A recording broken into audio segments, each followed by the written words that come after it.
Welcome to Winning Paths, your gateway into the enthralling realm of archery. Dive deep into its theories, unravel its rich history, and bask in a wealth of experiences shared by us and our distinguished guests. This podcast is a treasure trove of all things archery, brought to life through engaging dialogues and insightful monologues.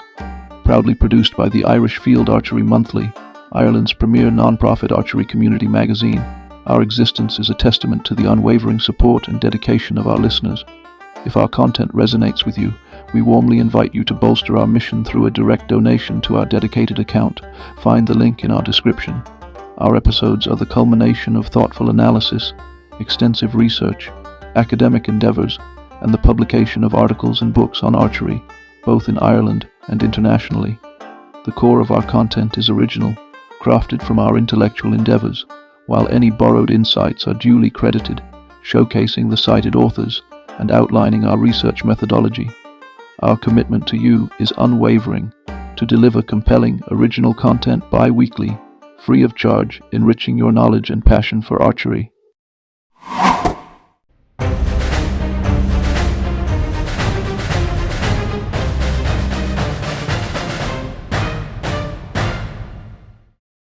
Well, dear listeners, another episode of Winning Paths is here. My name is Marcin Malek, and today I will be your guide through a reality so different, so alien to us, that it has been deemed demonic and inherently evil. Join me as we take part in the Dance of the Mains, a fierce saga of conflict, culture, and the untold stories of the Americas that we've either misunderstood or chosen to ignore. Has history been too kind to the conquerors, too harsh on the natives? Let's strip back the layers of the past, where the indigenous peoples of both Americas danced a line between life and death, weaving their understanding of the cosmos into the brutal ballet of warfare. In this no-holds-barred discussion, we unpack how the Native Americans, often misjudged through the ethnocentric lens of European settlers, approached combat not just as a survival strategy, but as a sacred duty. From the spiritually charged Sundance ritual to the strategic prowess of the Iroquois Confederacy, their methods were as sophisticated as they were misunderstood. Why did Europeans label these rich cultural traditions as primitive or savage? How did these profound misunderstandings shape the tragic narrative of colonial encounters? And perhaps most importantly, in the face of such adversity, how did native societies use warfare not just to conquer, but to communicate and maintain a cosmic balance? Join us as we challenge the conventional narratives, question the written winners, and maybe, just maybe, reshape your understanding of what it truly means to fight for survival. Are you ready to challenge everything you thought you knew about the indigenous art of war? Let the dance begin. The world has always been a cruel place. No matter when or where we look, history teaches us that suffering and death are the same companions to human fate as bliss and joy, perhaps even more so. These two factors, life and death, especially in combat, were fundamental to the indigenous peoples of both Americas. At the same time, it should be pointed out that this is a completely different vision from the one we hold dear by virtue of our origins, one that we can easily understand and morally evaluate. Native Americans, if they had a concept such as morality, for them it was the result of their perception and understanding of a natural phenomenon rather than a formal system based on the philosophy of enlightened reason, which, by no means, makes it any better or worse. It was simply different, so alien and incomprehensible to us that we often attributed to it demonic origins, pointing to the evil nature of the indigenous people of both Americas. This rift and alienation between the two cultures led, in effect, to the almost complete eradication of the indigenous peoples of North America. Some of the descriptions and facts quoted in this article can be moving, especially for readers with weaker nerves and little resistance to drastic descriptions. I would also like to mention that it was not my intention to subject any of the described parties to any kind of evaluation, all the more so on an ethical, moral level. My sole aim was to enliven the story and light a signpost for those questing. Historical narratives often explore the dynamic interactions between indigenous peoples and European settlers, highlighting profound cultural misunderstandings and the tragic consequences that ensued. Native American societies were deeply connected to their surrounding environment, deriving their cultural and ethical systems from an intricate understanding of nature, which guided not only their daily lives, but also their approaches to conflict and warfare. The nature of indigenous warfare. Indigenous warfare in the Americas was a complex phenomenon that differed markedly from European military strategies and encompassed a broader spectrum of objectives and meanings. Unlike the territorial conquests typically seen in European conflicts, indigenous warfare was intricately woven into the social, spiritual, and political fabrics of native societies. These conflicts were often sporadic, highly ritualized, and served multiple social functions that went far beyond simple combat or conquest.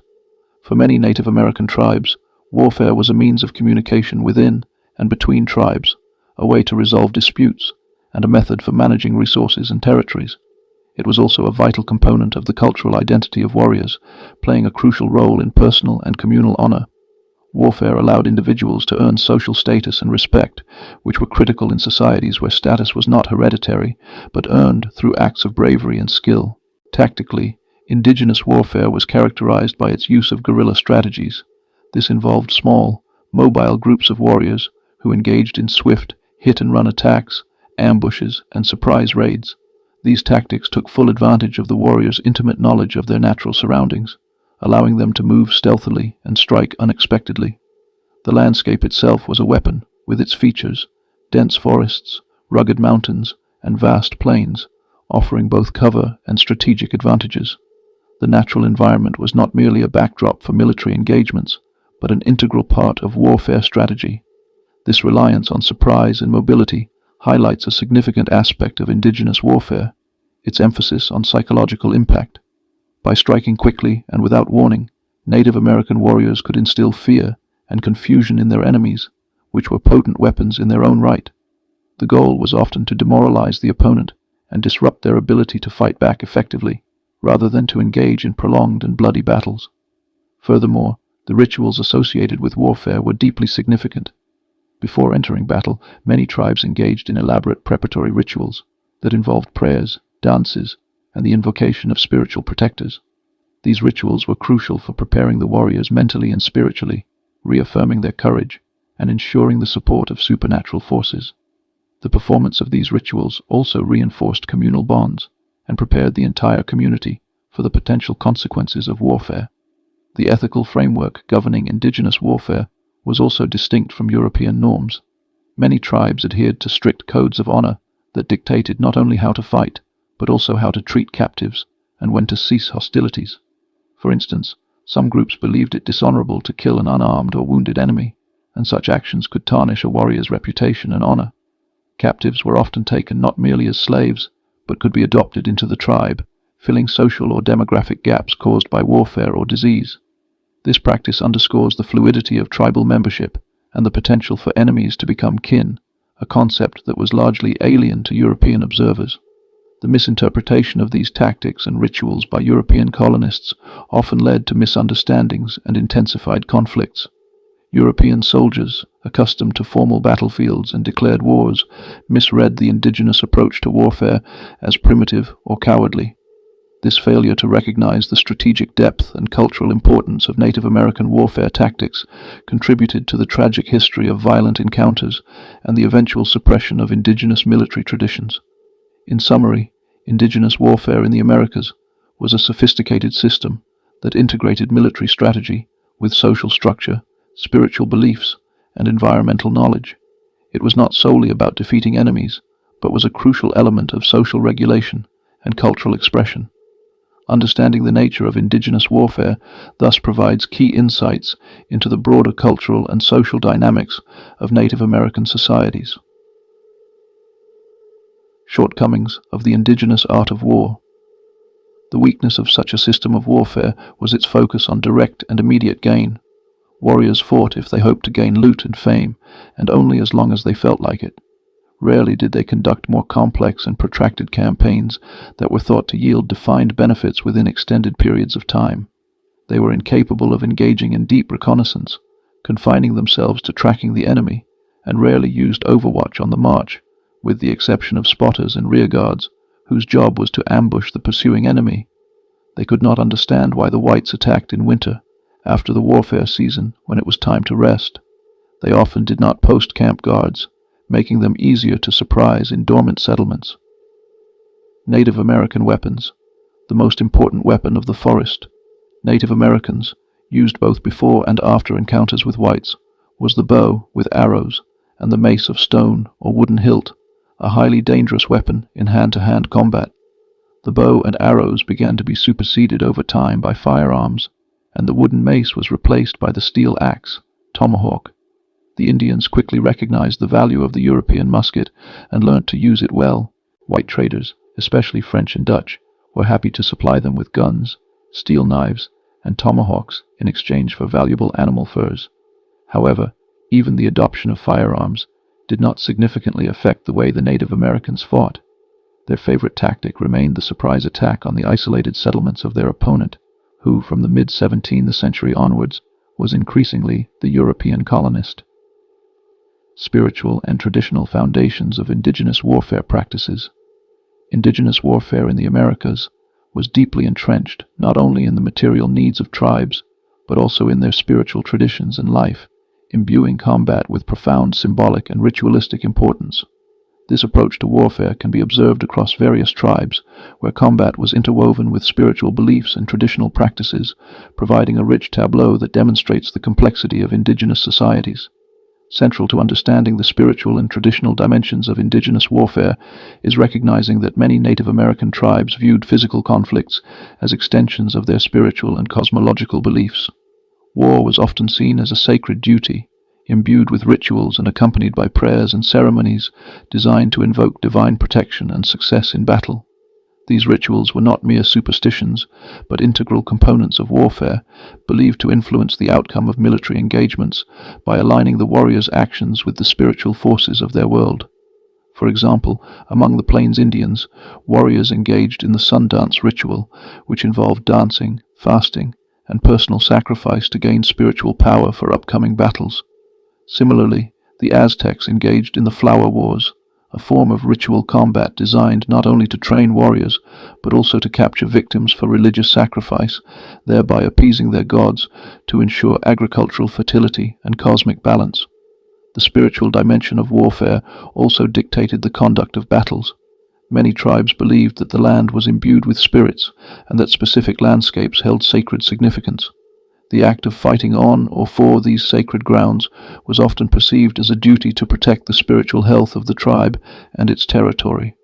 For instance, the Apache viewed their homeland as imbued with spiritual power, and defending it was both a spiritual and traditional imperative, intertwined with their beliefs about the land's sanctity and their place within it. Warriors themselves were often seen as carrying out the will of the gods or spirits, and their actions in battle were closely linked to their spiritual purity and preparedness. This connection between the warrior's conduct and their spiritual standing meant that acts of bravery and skill in battle were often seen as indications of divine favor and spiritual superiority. This belief system helped maintain a warrior ethos that went beyond physical prowess to include moral and spiritual dimensions, wherein the true strength of a warrior was measured by their ability to align their actions with the values and expectations of their community and its spiritual traditions. The treatment of enemies and captives in warfare also reflected complex spiritual and traditional codes. In many tribes, the capture of enemies was not merely a martial success, but also had spiritual connotations. Captives could be adopted into the tribe, a process that involved elaborate rituals of death and rebirth, symbolically killing the captive's previous identity and rebirthing them into their new community. This practice was not only a way to increase tribal numbers, but also a profound act of transformation and integration, guided by spiritual principles that viewed enemies as potential kin under the right circumstances. These spiritual and traditional dimensions of indigenous warfare reveal a sophisticated integration of combat with religious belief, community values, and cosmic order. Far from being random or purely aggressive acts, these battles were conducted within a framework of spiritual significance, where every act of violence was laden with traditional meaning and spiritual purpose. How might our understanding of history change if we viewed these practices through the lens of respect rather than judgment? Social and political functions of indigenous warfare. Indigenous warfare was not only about physical combat, but also served as a fundamental instrument of social organization and political strategy across various Native American tribes. This miscellaneous role of warfare helped to maintain social order, enforce tribal laws, and facilitate political decisions within and between tribes. At its core, Warfare was a means of establishing and reinforcing the social hierarchy within tribes. Participation in warfare allowed individuals, especially young men, to attain social prestige and status. Acts of bravery and skill in battle were highly regarded and often resulted in greater influence within the tribal community. This system of merit-based recognition encouraged a culture of valor and prowess, which was crucial for the maintenance of strong leadership and motivated warriors. For many tribes, the path to leadership roles often necessitated proven competence in warfare. Aspiring leaders were expected to demonstrate their capabilities not only as fighters, but also as strategists and tacticians. The respect and authority gained through successful military engagements were critical for leaders to command loyalty and to govern effectively. This linkage between military success and leadership underscored the role of warfare in political structuring within tribes. Warfare also functioned as a mechanism for conflict resolution. Tribes often resorted to armed conflict to settle disputes over territory, resources, or breaches of agreements.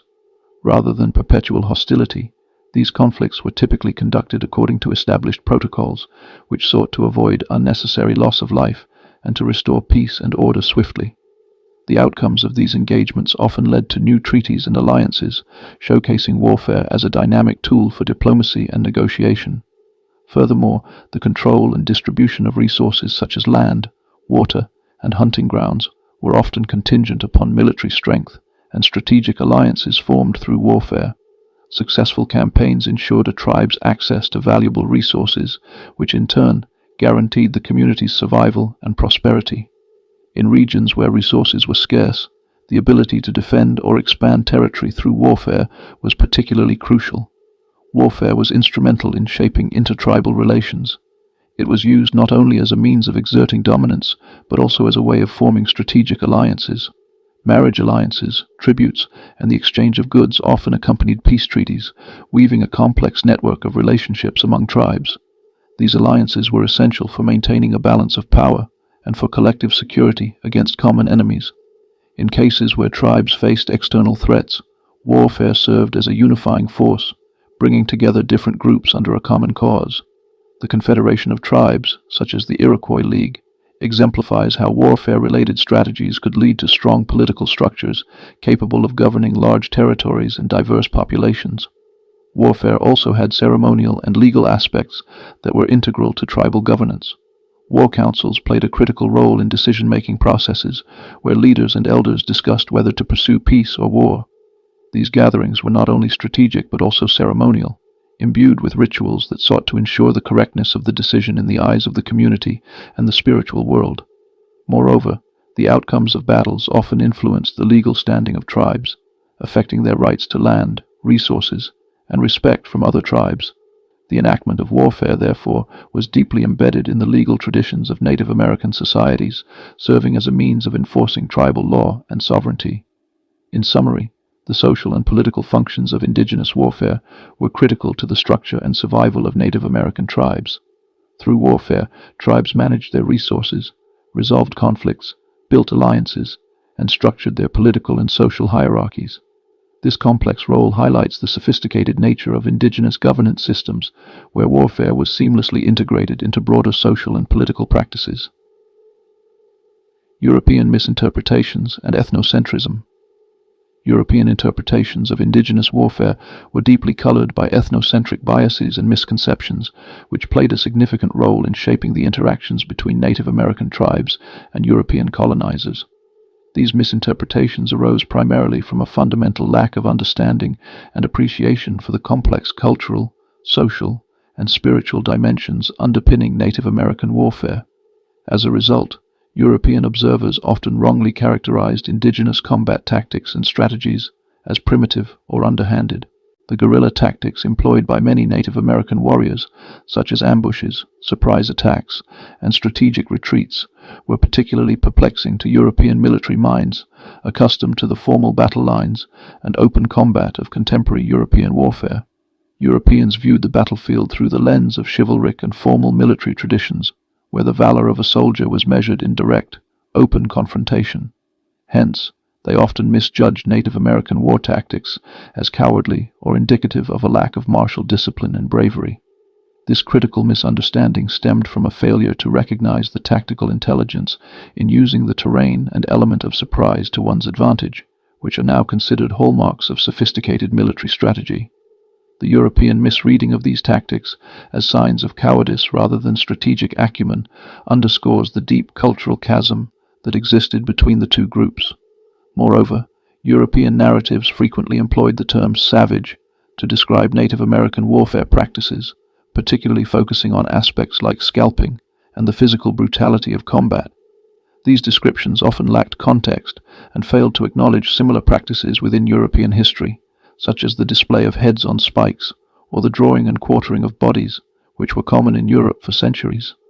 This selective portrayal served to dehumanize Native Americans, casting them as barbarians outside the bounds of civilized warfare.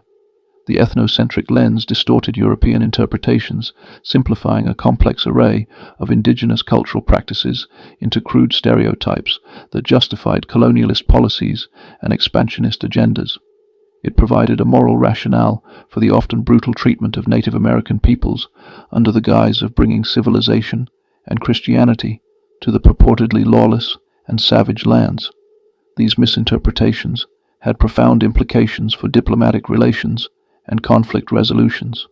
Europeans often entered negotiations with preconceived notions about Native American honesty and intentions, expecting duplicity and preparing for betrayal where none might have been intended. Such attitudes made genuine understanding and respect difficult to achieve, fostering mistrust and hostility on both sides. Additionally, the failure to appreciate the political and ceremonial importance of warfare in Native American societies led to misunderstandings in treaty negotiations. Europeans frequently misinterpreted what were intended as symbolic or ritualistic acts of war, responding with disproportionate violence that escalated conflicts unnecessarily. The European inability to recognize the legitimacy and complexity of Native American warfare was part of a broader pattern of cultural arrogance that characterized much of the colonial era. This arrogance not only justified the dispossession and subjugation of Native American peoples, but also led to a loss of valuable knowledge and the destruction of sophisticated indigenous socio-political systems that had thrived for centuries. The European misinterpretation of indigenous warfare practices, driven by deep-seated ethnocentrism and cultural superiority, significantly affected the course of history in the Americas. It contributed to the tragic narrative of conflict and misunderstanding that marred relations between Native Americans and European settlers, the effects of which are still felt today. Understanding these historical misinterpretations is crucial for correcting the record and fostering a more respectful and informed appreciation of Native American heritage and history. A pure evil, they tore my poor son from my breast, they took our little children, impaled them on spits, held them over the fire and roasted them in front of our eyes, goes one account of the Iroquois, famous for their violence and love of war. There are many more similar accounts of the pioneers who settled the New World between the 17th and 18th centuries. They stripped the clothes off the two Frenchmen, painted their faces in the native fashion. Then the enemy, villagers, prepared to greet them, which meant forcing the captives to walk between two rows of hosts, each of whom proffered them a blow with a stick. They were led to the central part of the village, where they were ordered to climb a specially made scaffold. There, one of the Iroquois grabbed a stick and hit René 7 or 8 times, then ripped out his fingernails. The brutal abuse of captives carried out by all the inhabitants of the villages followed the Iroquois' modus operandi. The misfortunes became the main attraction of the elaborate spectacle. Captured enemies had their fingers broken off at once and were taken back to the settlement. Beforehand, messengers would arrive to report the number of those captured. The inhabitants, in order to welcome them, would line up in 2 rows with sticks in their hands. Each prisoner had to pass through such a corridor. During this time, they were mercilessly pounded. Later their clothes were stripped off, and they were led to the center of the village, to the stage where the performance took place.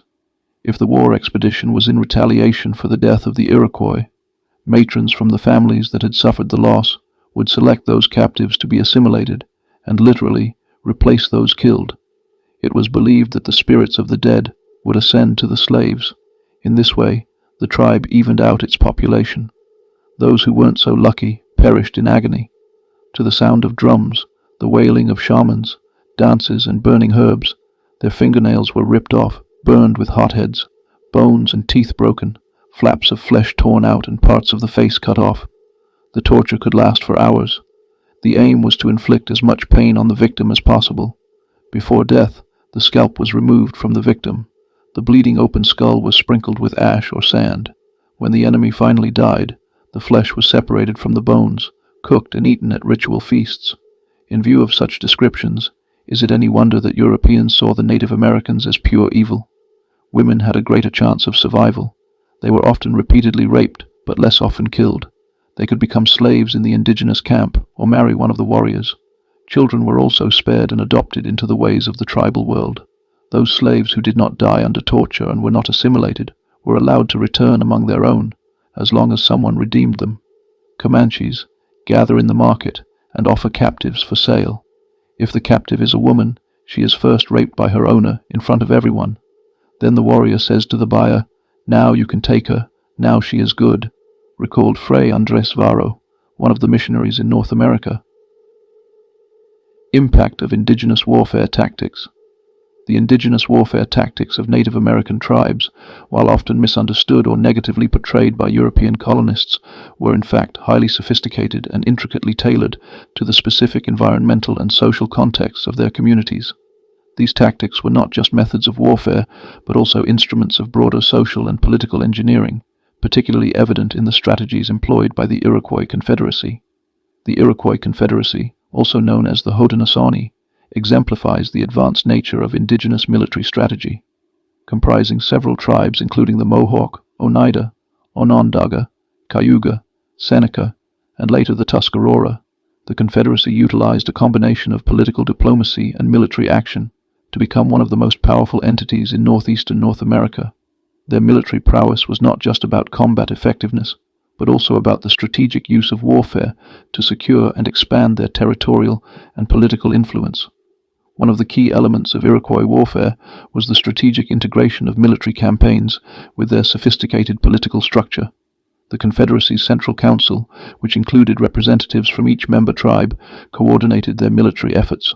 This ensured that their warfare tactics were closely aligned with broader political objectives such as controlling trade routes, acquiring resources, and expanding their influence over other tribes and European settlers.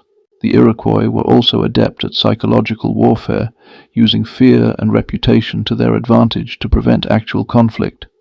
Their reputation as fierce warriors often preceded them, allowing them to achieve objectives through intimidation and diplomacy without resorting to actual combat. The environmental adaptation of the Iroquois warfare tactics is another testament to their sophistication. They made excellent use of the geographical features of their territory, which was characterized by wooded areas, lakes, and rivers. These natural features were used strategically for defense and as conduits for surprise attacks. The waterways, in particular, were used not just for transport, but also for launching swift raids into enemy territories. Socially, warfare was deeply embedded in the Iroquois culture and was a key component of male identity and status. Success in battle contributed to a warrior's social standing within the tribe, influencing his role in both political and ceremonial life.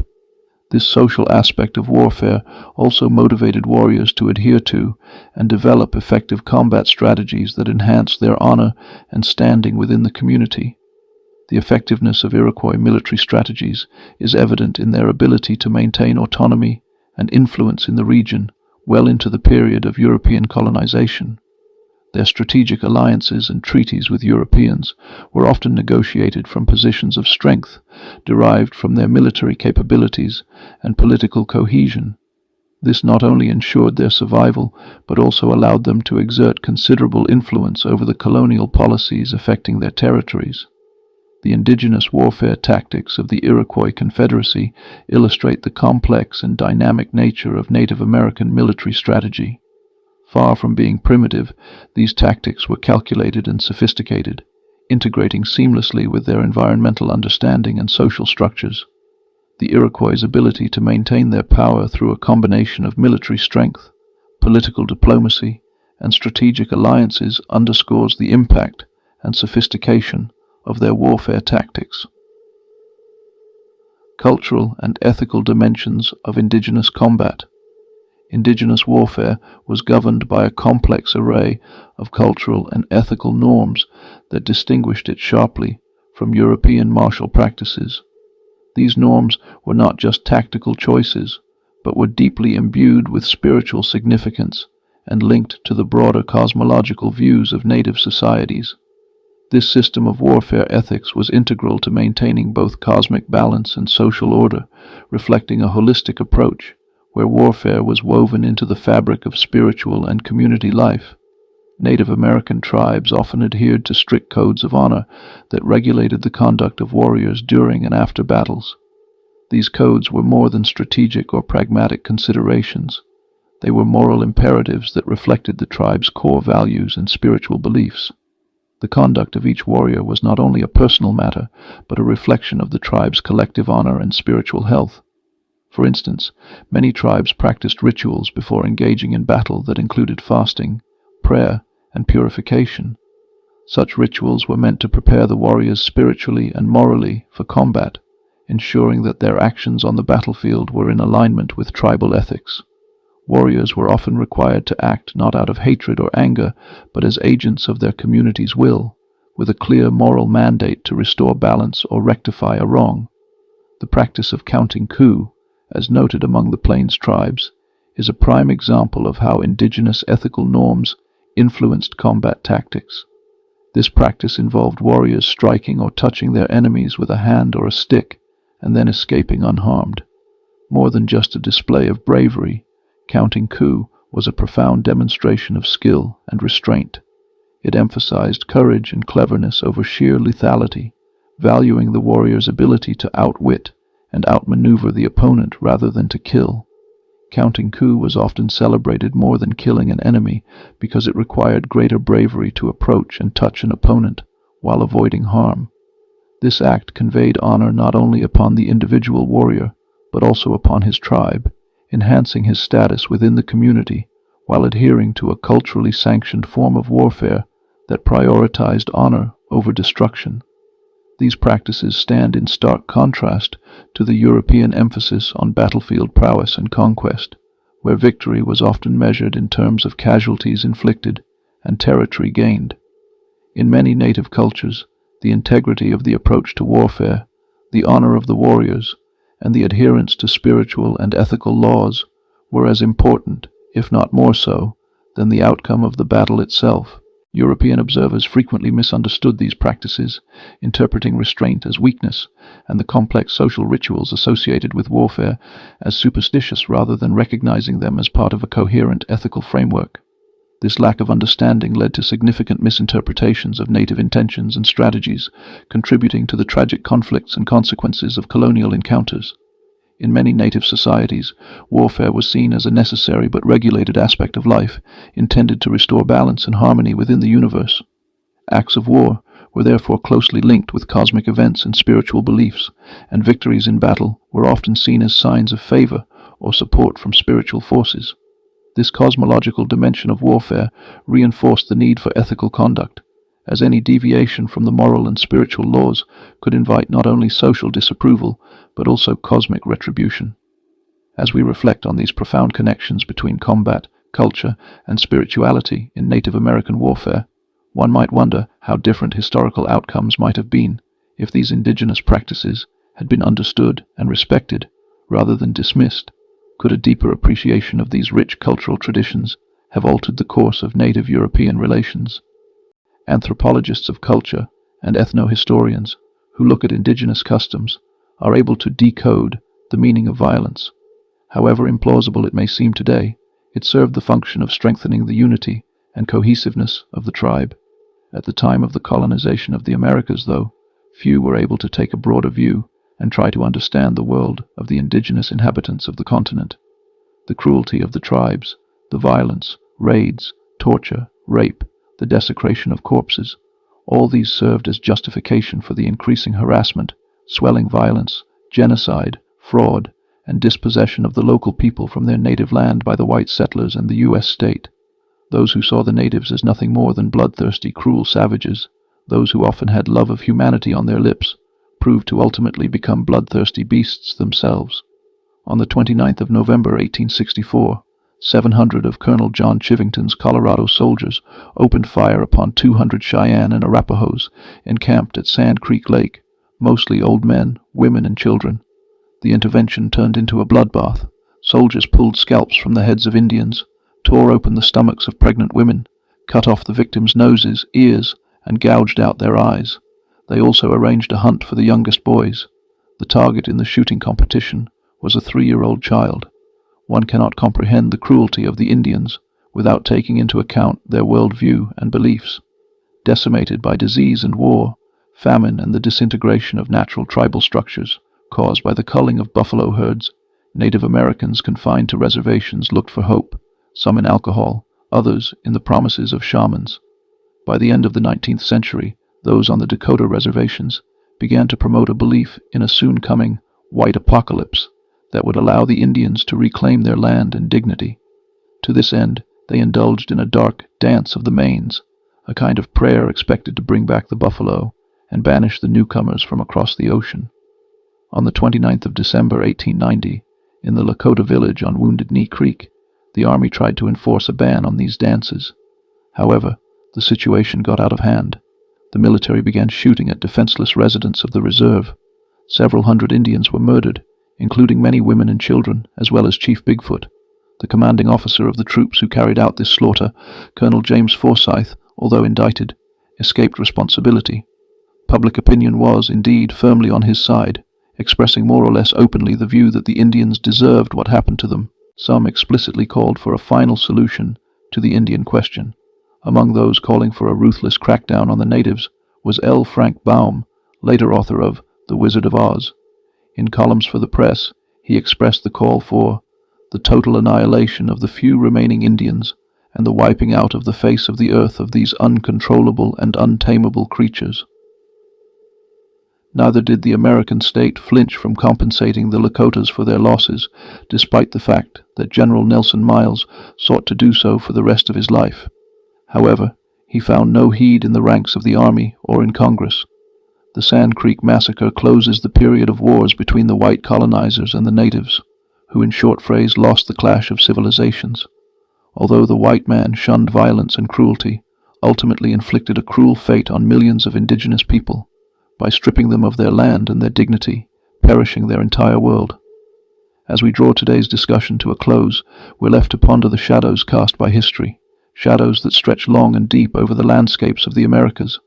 It's a narrative steeped in blood, marked by conquests, and punctuated by the all-too-frequent silencing of those who stood in the way of progress, or so it was called. The indigenous peoples of this vast continent didn't just wage war, they engaged in a heterogeneous dance of survival, deeply intertwined with the spiritual and the existential. And yet, as Nietzsche might remind us, battle not with monsters, lest ye become a monster, and if you gaze into the abyss gazes also into you. How hauntingly these words resonate when we reflect on the European conquest of the Americas. In their relentless march towards civilization, did the conquerors themselves not become the very monsters they feared in the wilderness? Did they not gaze so long into the abyss of the unknown that they were swallowed by their own dark ambitions? This saga of conflict and culture reveals more than just the missteps of history. It lays bare the perennial human tragedy that in our pursuit to dominate and civilize, we often destroy the very essence of humanity, compassion, coexistence, and the rich tapestry of cultures that make up our world. The Native Americans, with their complex societies and profound connections to the earth, were not relics of a primitive past. They were the bearers of different truths, truths that were inconvenient to the narratives of power and progress. So, as the echoes of the past reverberate through the corridors of time, we must ask ourselves, what have we truly conquered? The lands, the peoples, or just the pages of history books written by the victors? And in this conquest, what have we lost? Perhaps, in our quest to shape the world in our image, we have lost the ability to see the world as it truly is, a mosaic of different images, each valuable, each necessary for the full picture of humanity. In the cynical moral that befits the spirit of Nietzsche, we might find a dark irony, for in every attempt to civilize another, we uncivilize a part of ourselves. Every act of erasure against another culture is a shadow cast upon our own soul, And in this grand narrative of conquest and civilization, perhaps the greatest casualty has been our ability to understand, to truly see the other, not as savages, not as relics, but as mirrors reflecting our own faces, distorted by the lenses of power and prejudice. Thank you for joining me on this profound journey through the dance of the mains. May it leave us all a little more thoughtful, a little less certain, and a lot more questioning of the paths we choose to walk in this world. Thank you for tuning into our episode. Follow us on Facebook and Instagram by simply typing Typhum Magazine. Also visit our website typhum.ie to read a lot of our episodes as articles. Good night to you.